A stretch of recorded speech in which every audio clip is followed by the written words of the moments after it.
मराठी नाट्य कलाकार संघ ही अखिल भारतीय मराठी नाट्य परिषदेची घटक संस्था आहे।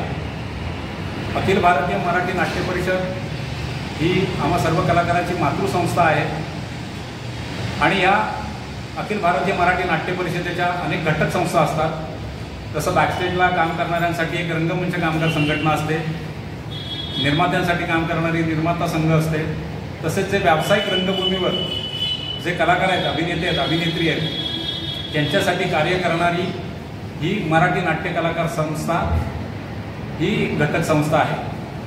आणि आज अनेक ठिकाणी वेगवेगळे दिवस साजरे केले जातात। जसं फादर डे असतो, मदर डे असतो, रंगभूमी दिवस असतो, पण जे अभिनेते आहेत, अभिनेत्री आहेत, म्हणजे ज्यांना आपण रंगकर्मी म्हणतो, तर यांच्यासाठी खास असा दिवस नसतो।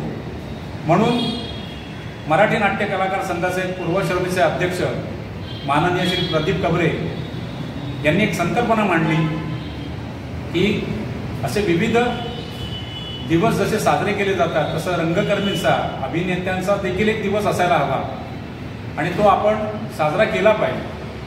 मग त्याला औचित्य काय असायला हवं, तर कुठल्या तरी एका मोठ्या ज्येष्ठ रंगकर्मींचं की ज्यांचं योगदान ह्या रंगभूमीवर भरपूर असेल अशा एका अभिनेत्याचा, रंगकर्मीचा आपण शोध घेतला पाहिजे।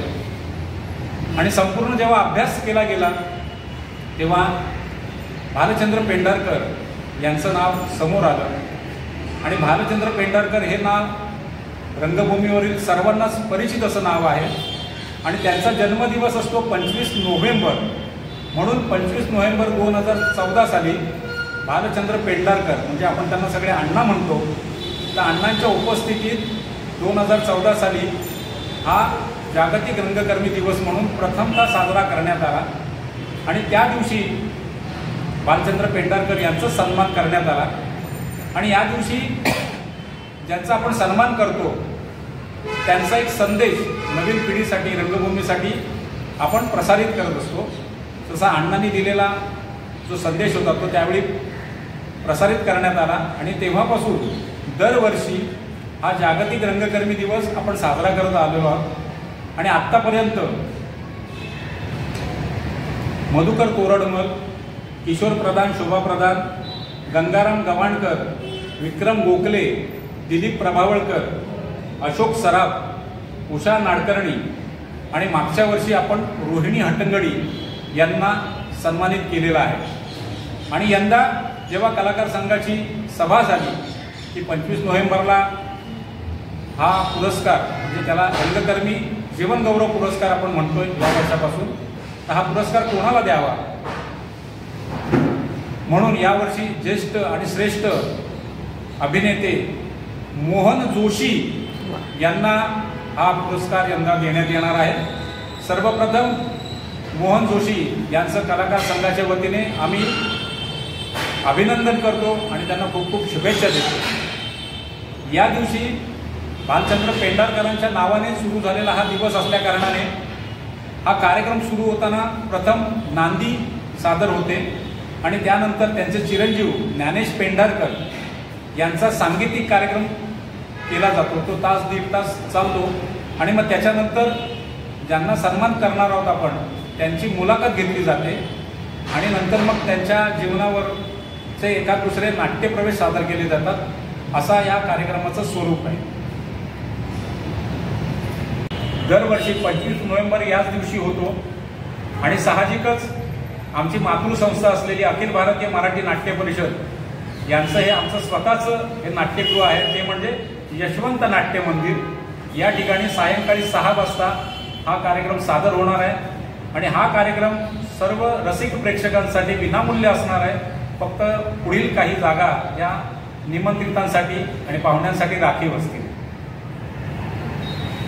25 नोव्हेंबर पुरस्कार प्रमुख पाहुणे अजून निश्चित झालेले नाही आहेत, कारण आत्ताचा जो माहोल आहे तो थोडासा अनेक मान्यवरांचा थोडासा वेळ निश्चित नसलेला काळ आहे।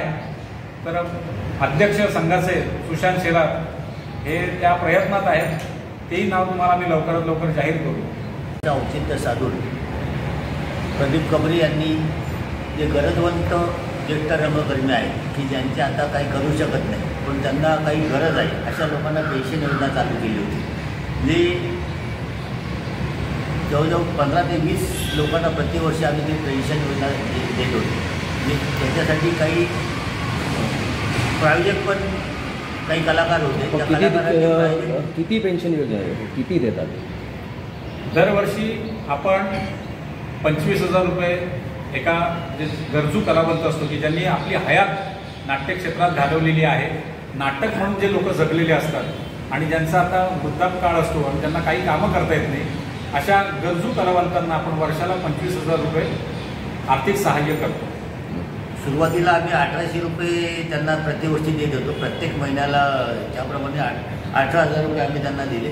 त्यानंतर मागच्या वर्षी आम्ही 25,000 रुपये प्रत्येकाला दिले आणि यापुढे ती योजना आम्ही कंटिन्यू चालू ठेवणार आहे. व्यावसायिक रंगभूमीवर काम करणाऱ्या कलाकारांची संस्था आहे. व्यावसायिक रंगभूमीवर काम करणाऱ्या कलावंतांना ज्या काही अडचणी असतात ते कलाकार संघाच्या वतीने त्या सोडविल्या जातात. तसेच व्यावसायिक रंगभूमीवर पदार्पण करू इच्छिणारे जे नवोदित कलाकार असतात त्यांच्यासाठी शिबिरं घेतली जातात.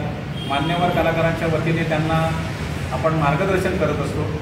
अशी विविध शिबिरं होत असतात. पण आता सध्याचं